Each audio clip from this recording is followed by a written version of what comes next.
I've always wanted waterfront property, but the local geography has never cooperated except to occasionally fill my basement with water. I suggested to my wife that we buy a lakefront cabin, but she resisted. Most of the people in the world only own one house, she said. Why should we have two? I pointed out that the same thing could be said of toilets, but she didn't budge. Eventually, it occurred to me that instead of moving my family to water, I could move the water to my family. Within a week, 3 teenage boys were digging a pond beside our patio, heaping the dirt on one end for a waterfall. I have seen magazine pictures of pristine ornamental ponds surrounded by lush fauna with attractive people enjoying witty conversation in the cool shade. Those pictures were not taken at my home. Poets wax eloquent about the croak of the bullfrog and the throb of the spring peepers, but my family can't sleep for the racket. Frogs have taken over our patio, green thugs in black t-shirts, toting their skateboards, blaring their music, sneering at us as we hurry past, our eyes averted. When our pond was first installed, a recovering pond owner asked me why I had decided to mess up what had been a perfectly good life. I told him I had loved a pond in my childhood. It was a pond in the field behind our home.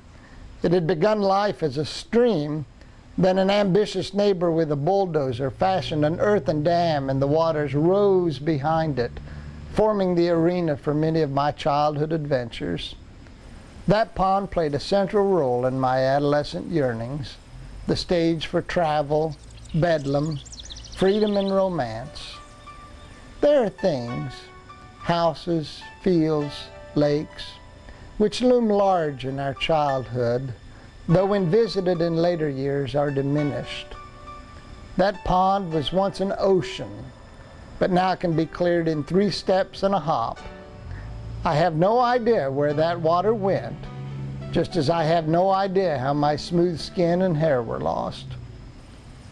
Like most attempts to recreate the charms of one's past, this venture into pond life has been a mixed one.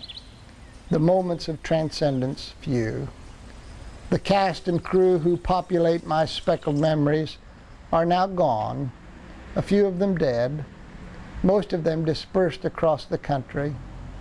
But some nights, while I'm lying in bed, the frogs will commence their evening song, and I am 13 again, camping with Tim Hadley at the pond, discussing matters of great import.